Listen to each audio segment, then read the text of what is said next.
Apocalipse capítulo 20 e o versículo 2 ao 7 diz assim: Ele prendeu o dragão, a antiga serpente, que é o diabo e Satanás, e amarrou-o por 1000 anos, e lançou-o no abismo, e ali o encerrou, e pôs selos sobre ele, para que não mais engane as nações, até que os 1000 anos se acabem. E depois disto importa que seja solto por um tempo, por um pouco de tempo. E vi tronos, e assentaram-se sobre eles, e foi-lhes dado o poder de julgar. E vi as almas daqueles que foram degolados pelo testemunho de Jesus e pela palavra de Deus, e que não adoraram a besta nem a sua imagem, e não receberam o sinal em suas testas nem em suas mãos. E viveram e reinaram com Cristo durante 1000 anos. Mas os outros mortos não reviveram, até que os 1000 anos se acabaram. Esta é a primeira ressurreição. Bem-aventurado e santo aquele que tem parte na primeira ressurreição. Sobre estes não tem poder a segunda morte, mas serão sacerdotes de Deus e de Cristo e reinarão com ele 1000 anos. E acabando-se os 1000 anos, Satanás será solto da sua prisão.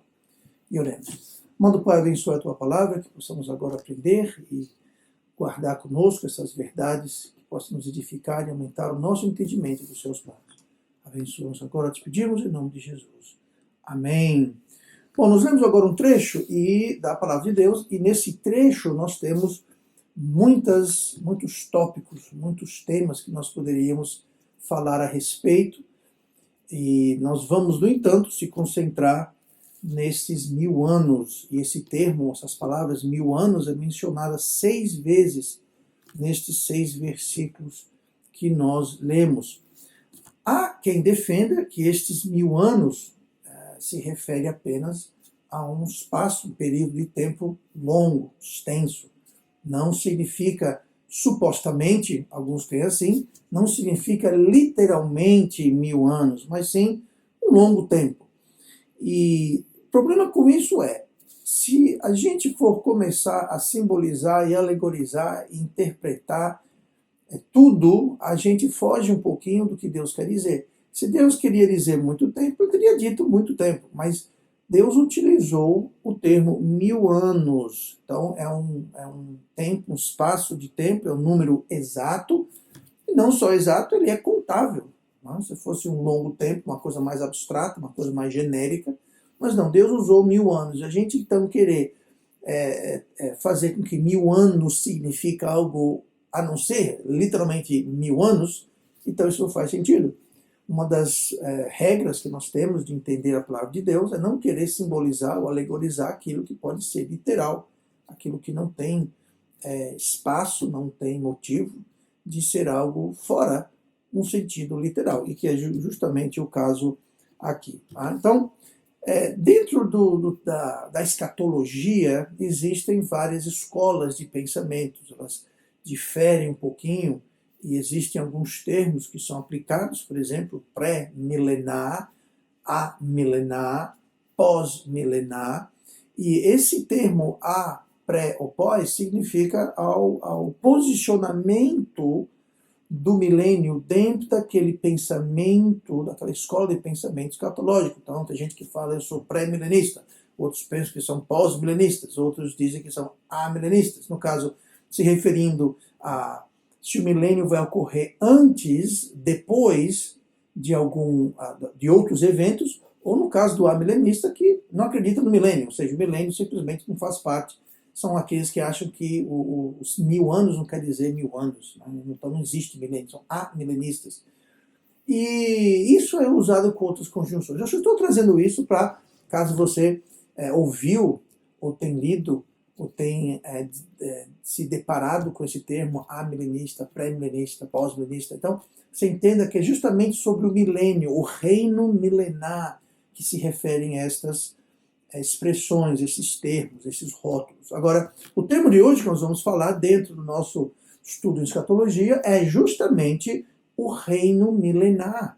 Nós vamos falar sobre o reino milenar, nós vamos ver no decorrer deste estudo as suas promessas, ou seja, as promessas que Deus fez em relação a esse reino milenar. Nós vamos falar sobre os habitantes do reino milenar, E na semana que vem nós vamos falar sobre as características propriamente ditas deste reino que vai começar na Terra. Tá? Agora, durante esse tempo, durante esse reino milenar, durante esses 1000 anos, nós temos que lembrar, como nós vimos nas semanas recentes, que Satanás e seus demônios estarão trancafiados, estarão encerrados, presos no abismo.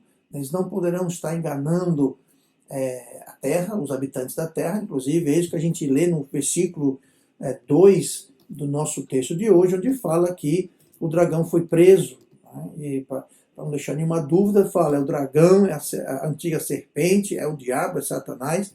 Ele foi amarrado por 1000 anos. E ele ficou amarrado por 1000 anos, mas ele vai ser solto, como nós lemos no versículo 3. Até que os 1000 anos se acabem. Então, depois de 1000 anos, ele foi solto por um pouco de tempo, nós lemos no versículo 3 ainda. Então, durante esses 1000 anos, ele estará preso. Ele vai ser solto no final dos 1000 anos, e nós vamos falar sobre isso em uma data futura, mas a verdade é que durante esse reino milenar, não vai haver influência, não vai haver a presença, não vai haver a opressão de diabo, Satanás, ou os seus demônios sobre a terra, sobre a humanidade. Estará isento, estarão presos, amarrados, estarão totalmente fora da equação, fora do cenário, e nós teremos sim Cristo reinando durante esses 1000 anos. Nós vamos ver mais detalhes sobre isso. Tá? Então, a primeira coisa que nós vamos ver hoje, como eu acabei de anunciar, nós vamos falar sobre o reino de Deus, o reino milenar e as promessas de Deus. Muito importante a gente saber isso, porque para aqueles que acham que não existe o reino, os amilenistas, de várias nuances, né? Porque não é só apenas amilenistas, tem vários outros termos que é usado para forjar uma combinação de posições, escolas escatológicas, mas na realidade o reino milenar faz parte das promessas de Deus, então ele precisa existir, ou Deus é mentiroso. Mas lá em Gênesis capítulo 12, versículo 1, diz assim: Ora, o Senhor disse a Abraão, sai-te da tua terra, da tua parentela e da casa de teu pai, para a terra que eu te mostrarei, e far-te-ei uma grande nação, e abençoar-te-ei, e engrandecerei o teu nome, e tu serás uma bênção. Então Deus, ele vem fazendo, ele, obviamente não na era em que vivemos, a era da igreja, mas Deus vem através dos tempos, através do Velho Testamento, ele tem feito várias alianças incondicionais com o seu povo. E isso vem antes mesmo deles serem chamados ou conhecidos como Israel. Isso começa lá, como nós vemos agora, lá com Abraão. Tá? Obviamente, Abraão não tinha Israel. Abraão teve o seu filho, que teve o seu neto, né? Abraão, Isaac e Jacó, e foi a partir de Jacó que o povo judeu começou a ser conhecido como Israel. E lembrando que Jacó, então, Israel foi para o Egito, né, resgatado por José do Egito, passaram-se muito tempo lá, até que de uma posição favorável, eles ficaram numa posição desfavorável, oprimidos pelo faraó. Então Deus enviou Moisés, e Moisés então liderou esse povo, foram em direção à terra prometida, e foi durante essa viagem que Deus deu a lei, foi nessa viagem que Deus deu os mandamentos a Moisés, passou toda a lei, não só os 10 mandamentos, mas a lei também que compõe o Código Civil, que seria a lei que seria aplicada à nação uma vez instalada na terra prometida. Mas, veja bem, Deus começou a fazer promessas, alianças e pactos lá com Abraão, antes da lei, antes de Moisés, antes de Israel, antes de Isaac, antes de Abraão. Já em Abraão ele começou então a fazer todas essas promessas, esses pactos. E nesses pactos, eles exigem, essas alianças exigem, número 1, o retorno literal e físico de Cristo. Nós chamamos de Cristo, chamaria de Messias. Então, ao ver todas as alianças, todos os pactos, precisa haver um Messias, precisa haver um Cristo, precisa haver um rei. E também precisa haver o estabelecimento de um reino deste rei, desse Messias, na terra. Um reino físico, literal, presente sobre esta terra. Não é uma terra, não é um novo céu, nova terra que fala lá em Apocalipse. É essa terra hoje que nós habitamos, a mesma terra em que Abraão habitava. É essa terra que precisa ser, então, haver um reino literal. Inclusive, esse fato, essa promessa que Deus fez à nação de Israel, criou muita confusão e muita expectativa aos judeus quando da primeira vinda de Cristo. Inclusive, os seus próprios discípulos custaram entender exatamente do que se tratava. E os judeus achavam, criam, esperavam, tinham expectativa que quando o Messias viesse, ele iria instalar aquele reino naquele momento, no contexto da sua primeira vinda. E eles não enxergavam que haveria essa primeira vinda, mas que ele não viria como rei, ele veio como o Salvador, ele veio como o Messias, o prometido, mas ele não viria como rei. A sua vinda como rei vai ser na sua segunda vinda. Nós sabemos que a segunda vinda vai ocorrer no final da tribulação, no final dos 7 anos da tribulação e a grande tribulação, que vai justamente iniciar o ponto de partida do reino milenar, que é o que nós estamos vendo hoje. Mas eles não viam essa diferença, eles achavam, os seus discípulos e os demais judeus, eles entendiam que quando o Messias vier, ele vai estabelecer o seu reino. Inclusive, há pessoas que creem que um dos motivos que Judas traiu a Cristo, um dos motivos é que ele estava tentando forçar. Eu não 100% acredito nessa teoria, mas que estava tentando forçar, ou seja, se ele mesmo é o Messias, e ele vai de fato trazer o reino, ele vai de fato ser o rei, então ele não pode morrer. Então se eu o trair, se eu o entregar, se eu for lá e vender ele aos inimigos de Jesus, os que querem matar a sua vida, então obviamente antes de ser morto, que ele não pode para cumprir as profecias, ele vai se manifestar e vai estabelecer. Obviamente isso é um erro, uma ação totalmente desequilibrada, desentendida, mas da parte de Judas, se for isso, né? Mas existia isso, lembrando que os próprios discípulos e alguns apóstolos diziam: Senhor, quando você vier no seu reino, lembre-se de mim, né? Coloque meu irmão a seus lados, né? Lembra essa história aí. E muita gente achava isso, eles estavam achando que Deus ia estabelecer o reino dele ali. E mesmo depois disso, o apóstolo Paulo, ele falou lá em Tessalonicenses, quando ele fala em relação à segunda vida, sobre o arrebatamento, perdão, ele diz: nós que permanecemos, muitos dos crentes da igreja primitiva, Paulo inclusive e outros, eles achavam que Jesus ia ter a sua segunda vinda como rei na vida deles, dentro da vida deles. Por isso que Paulo falou: nós que permanecemos, ele falou, nós que estivemos vivos, nós vamos ser então transformados, arrebatados no abrir e fechar de olhos. Eles estavam acreditando que Jesus ia vir dentro daquela vida, dentro da vida deles. Obviamente isso não aconteceu, mas havia essa expectativa e isso criou grande confusão. Por quê? Porque para que as promessas, pactos e alianças que Deus tinha feito com o povo judeu se concretizassem, e elas vão se concretizar, mas eles acreditavam que iam se concretizar naquela ocasião, ou muito perto daquela ocasião, dentro certamente do tempo de vida dele. E essas promessas, dessas alianças, tanto a aliança abrâmica, a aliança palestina, a aliança davídica, que são alianças diferentes. Houveram outras alianças que Deus fez também, mas não interessa agora. Mas todos esses pactos e alianças, Deus prometeu para o povo, número 1, terra. Tá? Terra. Essa terra, por completo, nunca foi ocupada por Israel. Até hoje.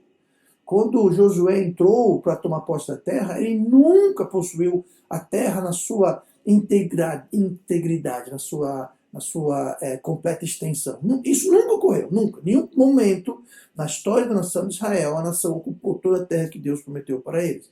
Deus havia prometido uma posteridade, por isso que o povo judeu nunca deixou de existir desde Abraão. Outros povos já sumiram, outros povos já não existem mais, nem sequer um descendente de muitos povos. Mas o povo judeu nunca ia sumir de vez, e olha que foi tentado.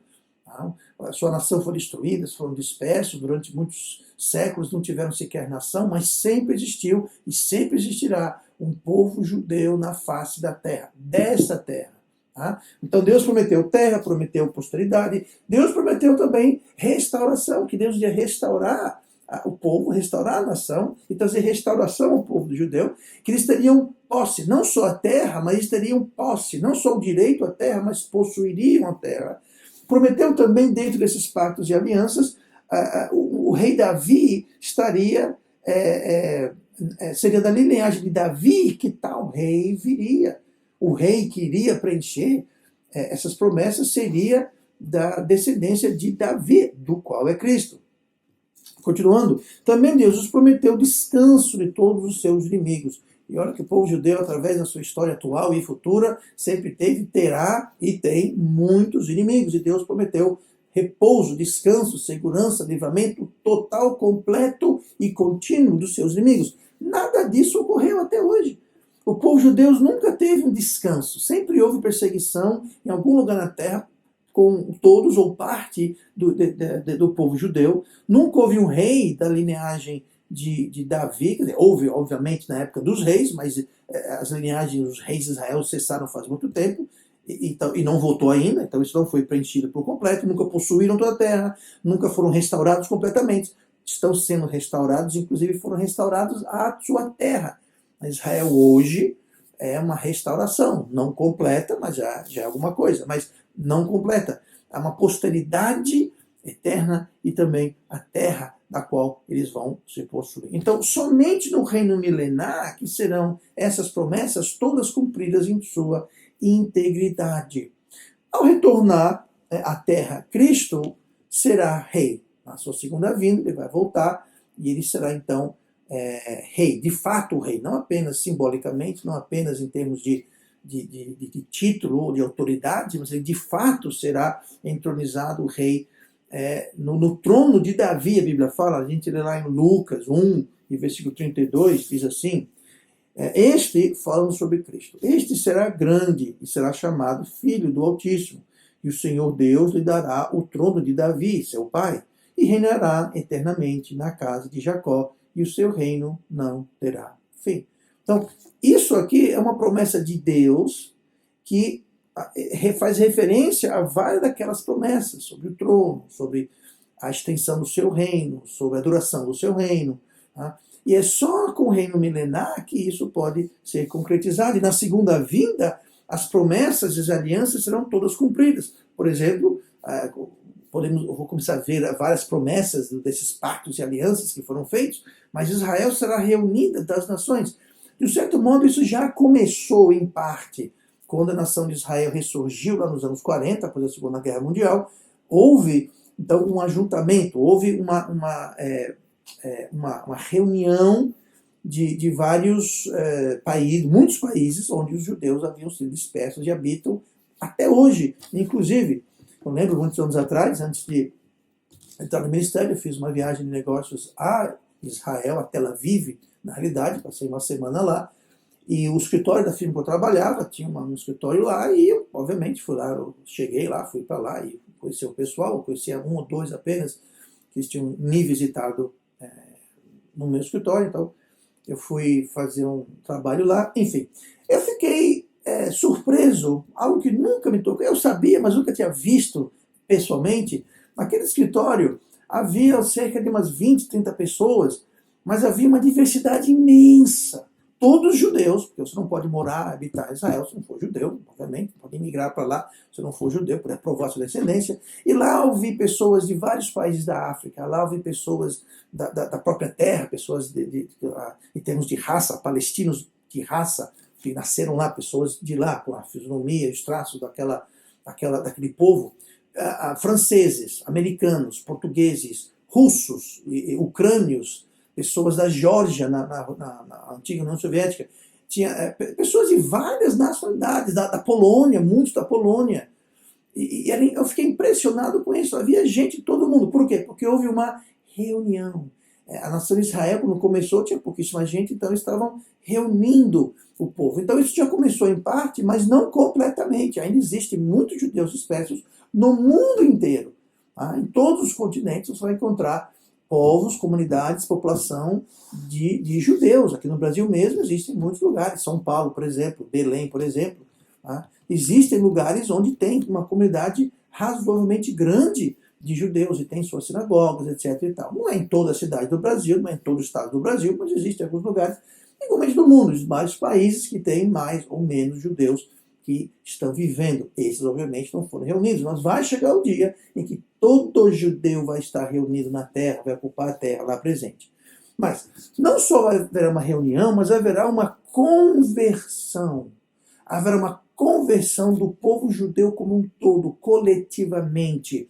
Lá em Zacarias 12, versículo 10, nós lemos assim: Mas sobre a casa de Davi e sobre os habitantes de Jerusalém, derramarei o espírito de graça e de súplicas, e olharão para mim a quem traspassaram, e prantearão sobre ele, como quem pranteia pelo filho unigênito, e chorarão amargamente por ele, como se chora amargamente pelo primogênito. Então veja só, aqui está dizendo que a nação de Israel como um todo, eles vão reconhecer que Cristo é o Messias, eles vão reconhecer que eles os traspassaram, que eles o crucificaram, que eles o mataram, e eles vão reconhecer isso, e não só vão reconhecer o fato, eles vão chorar, vão prantear, como se fosse morrido um filho deles.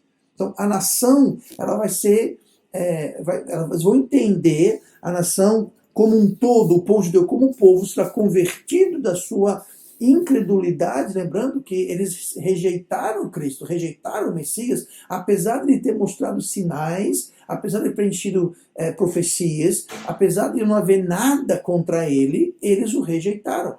Um dos motivos, como eu falei agora há pouco, foi o fato de que se você é rei, como disseram os fariseus para Jesus na cruz, se você é quem você diz que é, então desse daí se sabe e não sabe também, aproveita e já instale o reino, expulsa os romanos que estão ocupando nossa terra.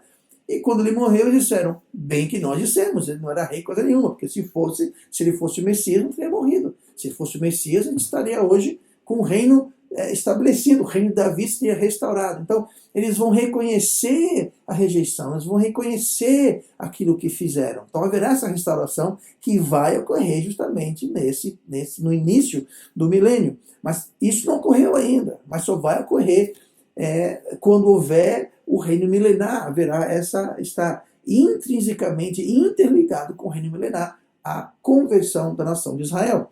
Também nós sabemos que o Messias, o Cristo, ele irá governar o mundo todo. Jeremias 7, versículo 7, diz assim: Eu vos farei habitar nesse lugar, na terra que dei a vossos pais, desde os tempos antigos e para sempre. Então, mais uma vez aqui, falando sobre a promessa da terra, a promessa que eles vão habitar naquele lugar. Toda a terra vai ser habitada e vai ser para sempre. Não vai ser só temporariamente ou parcialmente, vai ser para sempre. Ainda no mesmo pensamento, Jeremias 3, 17. Naquele tempo chamarão a Jerusalém o trono do Senhor, e todas as nações se ajuntarão a ela, e em nome do Senhor, em Jerusalém, e nunca mais andarão seguindo o propósito do seu coração maligno. Tá? Aqui está falando não só sobre o povo judeu, mas está falando aqui todas as nações. Então, todas as nações na terra, naquele tempo, eles vão estar sob o governo, debaixo do reino de Cristo. E como nós lemos aqui, e nunca mais andarão segundo o propósito do seu coração maligno. O que quer dizer isso? As nações do mundo hoje, Jesus não está reinando no mundo hoje. Eu sei que muita gente fala que ele é rei, ele é senhor. Ele é rei, ele é senhor, mas ele não é o senhor do mundo. No momento ele não exerce o senhorio dele sobre o mundo. Se exercesse, não tínhamos essa confusão toda que estamos tendo. Tá? Essa situação horrível que existe, não é nenhuma novidade, mas a situação que o mundo vive. Se ele fosse rei reinando, seria um rei sem poder, porque o diabo está fazendo muita coisa, claro que com a permissão de Deus, mas o diabo está pintando e bordando já há muito tempo. Então, aqui fala que todas as nações não vão mais andar segundo o propósito do seu coração. O diabo influencia o mundo, é verdade, mas ele tem um grande aliado, que é o coração, que está dentro de cada homem, cada mulher. Tá? Todo ser humano tem um coração que é mau, perverso, maligno, quem o conhecerá?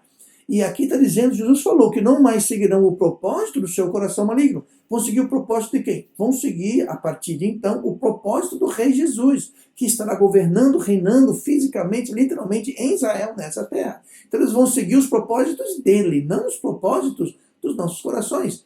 Tem muitas pessoas em lugares de poder e autoridade que são muito más, muito malignas.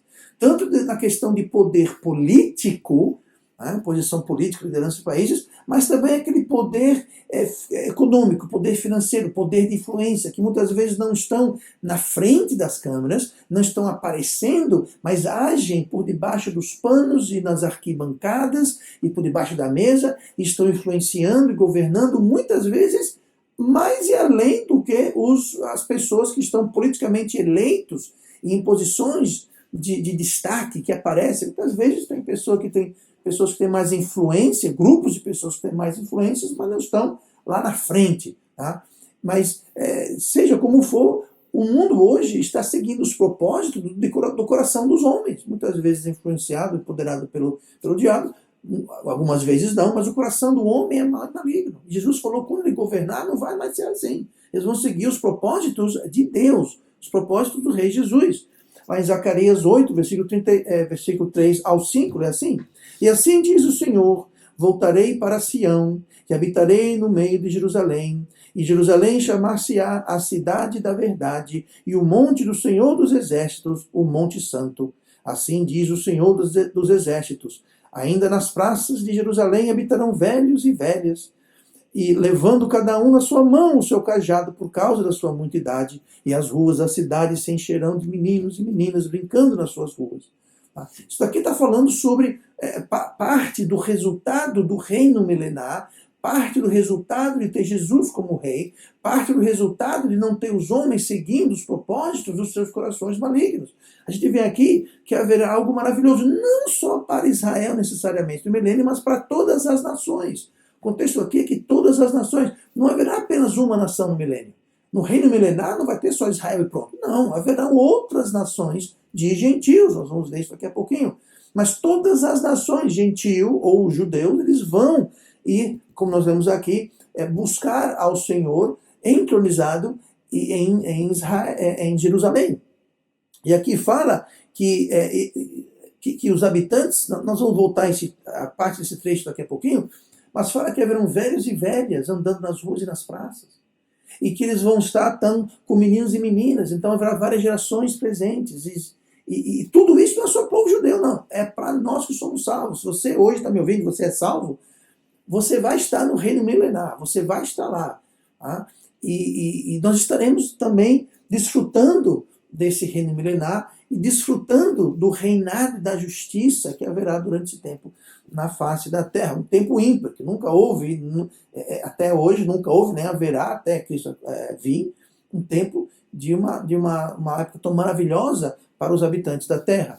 Mas isso então são promessas, isso aqui é uma promessa. Deus falou, as praças e as ruas vão ter velhos e velhas e crianças, e vai ter justiça, e isso aqui é uma promessa. Então, se não houver reino milenar, então Deus é mentiroso. Porque muitas, e eu não falei todos, eu só falei um pequeno, minúsculo exemplo dos textos e promessas e pactos e alianças. Tá?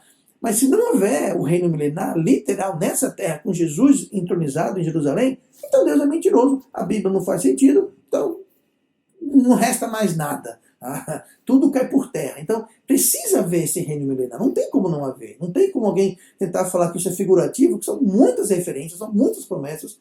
Ou vai acontecer literalmente, ou Deus está mentindo, ou a Bíblia está errada, a Bíblia está cheia de erro. E nenhuma dessas opções são válidas. Nem Deus é mentiroso, nem a Bíblia está errada, e nem Deus está mentindo. Tá? Então fica fácil. Mas falando sobre velhos e velhas, crianças, meninos e meninas nas praças, isso nos leva a falar sobre o nosso próximo subtema de hoje, que é justamente os habitantes do reino milenar. Para isso, vou pedir que você abra suas Bíblias para Mateus 25 e olhe comigo no versículo 31, onde lemos assim.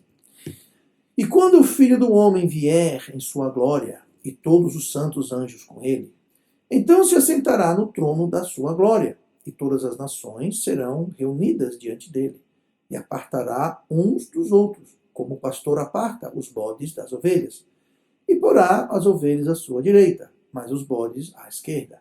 Então dirá o rei aos que estiverem à sua direita: Vinde, benditos de meu Pai, possuí por herança o reino que vos está preparado desde a fundação do mundo. Esse texto aqui que nós lemos em Mateus 25 está falando sobre a segunda vinda de Cristo, que nós já sabemos vai acontecer no final da tribulação, no final dos 7 anos. Agora, note que ele virá como rei. Ele não vai vir mais como salvador, como criança, não, vai vir como rei. Tá? Agora ele vem sério, agora ele vem para estabelecer o reino dele. Tá? E fala no versículo 31 que ele vai vir na sua glória, com todos os santos anjos com ele, e sentará no trono da sua glória. No trono da sua glória. E mais tarde fala assim, se refere a ele, no versículo 34, então dirá o rei aos que estiverem à sua direita. Que rei? É Jesus, o mesmo que veio e sentou no trono da sua glória. Agora, ele é referido como sendo o rei. Tá? E na tradução em português, a Almeida Corrigida Fiel, é o rei com R minúsculo. Então está especificando o rei Jesus, fazendo uma referência a Cristo. Ele agora é rei. Agora, esse tempo, esse episódio aqui que fala da sua volta, fala que ele voltará. Né? E outra coisa, se você é salvo e foi arrebatado, né? Nós que fomos arrebatados logo antes da tribulação, nós vamos voltar logo no final da tribulação, junto com Cristo, junto com Ele, nossos corpos lá já glorificados, nós vamos voltar com Ele, junto com Ele aqui, tá? Junto com os santos anjos, nós vamos vir juntos com Cristo. Mas haverá um outro grupo de pessoas, haverá um julgamento das nações. São as pessoas que sobreviveram à tribulação, as pessoas que estão saindo da tribulação, cronologicamente falando, e entrando no reino milenar, com Cristo como rei. Então, esse episódio aqui se chama o julgamento das nações, no versículo 32, nós lemos, e todas as nações serão reunidas diante deles. Que nações? As nações que estiverem presentes, estão sendo representadas na terra, muito ou pouco habitante, não interessa, mas haverá nações, ou seja, na terra haverá nações existentes. Muita gente morreu, a população da terra durante os 7 anos de tribulação e todos os acontecimentos será dizimada. Vai ter apenas uma pequena parcela dos habitantes do início da tribulação vão chegar no final da tribulação. A grande maioria vai morrer devido às guerras e os sinais, às catástrofes de fome, sede, doença e tudo mais. Mas haverá um grupo substancial, não vai ser nada perto do que a população é do mundo hoje, mas também não vai ser 2, 3, 4, 5 pessoas, ou alguns milhares de pessoas. A Bíblia não fala o número exato, mas haverá um grande número de pessoas, né? Como eu disse, não se chega perto da população atual da Terra, mas haverá essas pessoas e elas estarão separadas em suas nações, em países, tá? Nacionalidades. E eles serão então julgados. Com certeza é possível que exista, talvez, nações que foram extintas, nações que sumiram, povos que sumiram. Pode ser que sim, pode ser que não, mas a Bíblia fala que haverá pessoas de todos os povos, tribos, raças. Então, eu acredito que nem que esteja uma nação representada, uma nação que sumiu, digamos assim, mas que pelo menos haverá, nem que seja 1 ou 2 ou 3 representantes daquela nação. Tá? Mas, de todo modo, a gente vai saber isso na ocasião. Mas as nações vão ser julgadas, e ele fará então julgamento, e esse julgamento vai resultar em uma separação, ou para a direita ou para a esquerda. Versículo 32 continua. E todas as nações serão reunidas diante dele, e apartará uns dos outros. Ele vai fazer uma separação. Tá? Ele vai apartar, ele vai separar as pessoas, uns para a direita e outros para a esquerda. Tá? Essa separação é a separação que a gente lê aqui dos bodes e das ovelhas. Versículo 32 ainda. Como o pastor aparta dos bodes as ovelhas. Então, os bodes, a gente lê no texto, os bodes vão para a esquerda e as ovelhas elas vão para a direita. Então, nós temos os bodes indo para a esquerda, que a Bíblia fala no versículo 41, que esses que vão para a esquerda, esses que são os bodes, esses vão para o fogo eterno. A gente lê isso lá em Mateus 25, 41, um pouquinho mais adiante, no capítulo 25, e fala assim: então dirá também aos que estiverem à sua esquerda, apartai-vos de mim, malditos, para o fogo eterno, preparado para o diabo e seus anjos. Então, os bodes, esse julgamento das nações vai separar as pessoas em 2 categorias, os bodes e as ovelhas. Os bodes, que eles vão ser enviados à esquerda e eles estarão indo para o fogo eterno. Então, condenação eterna, fogo eterno. Agora, as ovelhas, o texto fala que eles vão para a direita. indo para a direita, eles adentrarão, sabe o quê? O reino. Que reino? O reino milenar.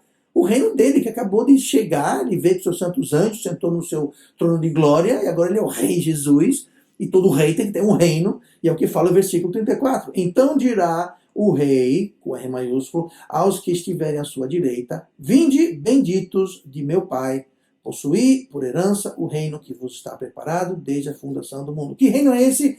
É o reino milenar. O reino milenar que eles estarão adentrando, entrando, está iniciando naquele momento. Tá? Então, esses são os sobreviventes fiéis da tribulação que adentrarão o reino. Tá? Os sobreviventes, os infiéis que tomaram o lado do diabo, do anticristo, da imagem da besta e tal coisa, todo aquele pessoal que porventura sobrevive e vão sobreviver, mas aqueles que sobreviveram, eles vão estar lá juntos, só que Deus, Cristo, o rei, ele vai apartar. Tá? Os que foram contra Deus, os que tomaram o sinal da besta, eles vão ser enviados para o fogo eterno. E aqueles que não fizeram isso, mas que foram fiéis e tiveram uma posição contrária ao que estava acontecendo, eles vão ser enviados para a direita, que é para o reino, o início do reino. Tá? E essas pessoas, não as que estão no fogo eterno, mas as que adentraram o reino, aqueles sobreviventes fiéis, eles irão então repopular, a terra será repopulada. Por que repopulada? Bom, como eu falei, já não sobrou muita gente em relação à população atual da Terra, não sobrou muita gente no final da tribulação.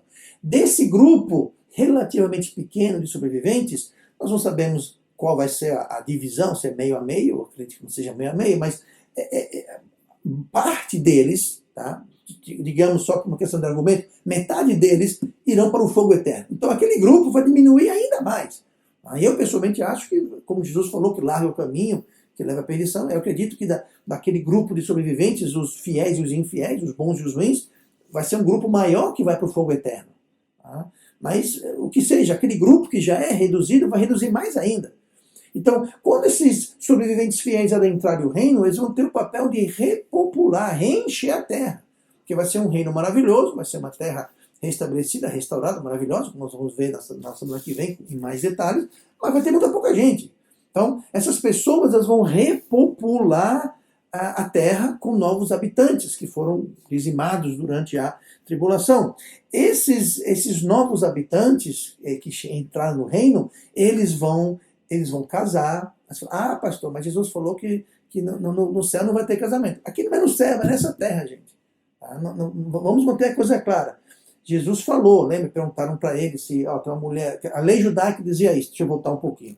Se havia um homem, ele casou com a sua esposa, mas não teve filho e ele morre, então o seu irmão, ou um dos seus irmãos, teria que casar com a esposa dele para que ela pudesse ter filho, só que aquele filho seria descendente do irmão falecido e não do irmão que tomou o lugar do irmão, para que não corte a descendência do falecido sem filho.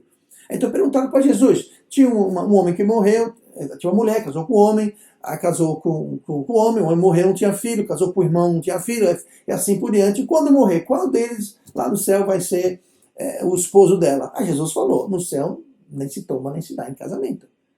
Então, mas você falou, pastor, aí que as pessoas vão casar e vão ter filhos? Isso aqui é na terra. Jesus falou no céu não vai ter isso. Mas lá não é no céu, aqui é na terra.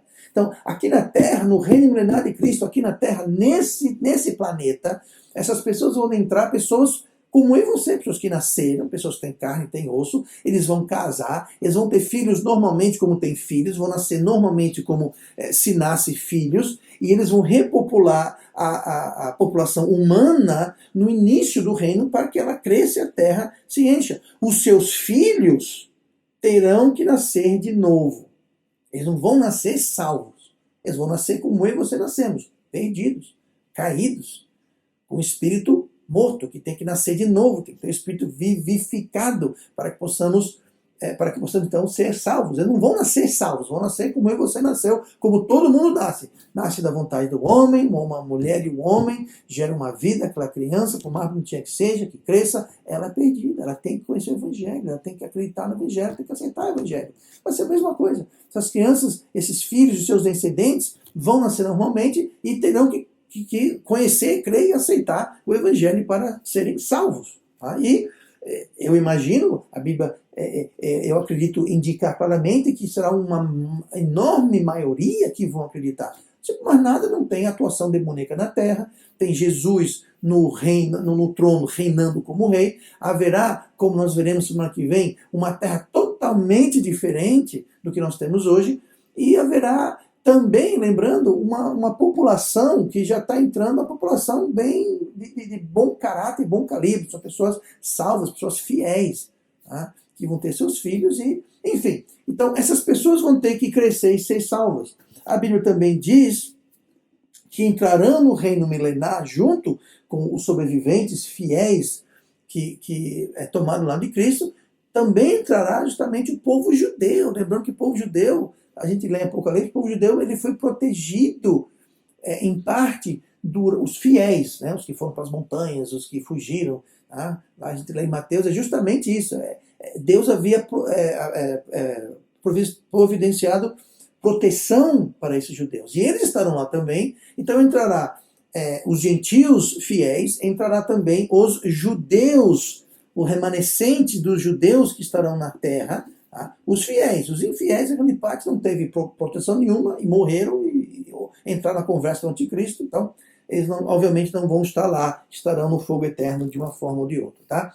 Mas aí existe um outro grupo, um terceiro grupo diferente de pessoas, de seres humanos, que estarão também adentrando e habitando e presentes no reino. Primeiro são os gentios fiéis, aí nós temos os judeus fiéis, e o outro grupo é aquele grupo de pessoas do qual, se você é salvo como eu, nós estaremos. Que grupo é esse? Aquele grupo que foi arrebatado, que passou os 7 anos da tribulação aqui na terra, só que no céu, os primeiros 3 anos e meio no tribunal de Cristo, sendo julgado e recompensado ou não pela vida que nós vivemos, prestando contas a Jesus. Aí também haverá as bodas, a grande festa do Cordeiro. Depois disso, Jesus volta com a gente, com os anjos, a gente inicia o reino. Então nós estaremos presentes, só que esse pessoal, os judeus e as nações, vão estar na terra. Nós vamos retornar com Cristo em nossos corpos glorificados. E nós vamos então ser sacerdotes, vamos reinar com Cristo durante esses 100 anos.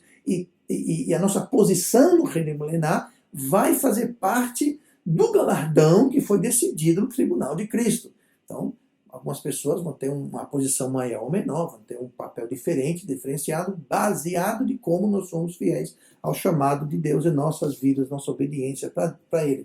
E serão, esse terceiro grupo que eu estou falando, serão os humanos glorificados, que já receberão, já estão com o seu corpo glorificado, que já não vão mais morrer, porque já morremos, né? Ou fomos arrebatados. No caso, já fomos transformados. Mas nós também estaremos lá no reino milenar, junto com os outros 2 grupos. Tá bom? Então, o reino milenar na terra, ele terá então essa mistura de gentio, judeu e santos glorificados, que estarão habitando no reino, desfrutando do reino, e os glorificados, né, os crentes, eles vão fazer parte do governo do reino.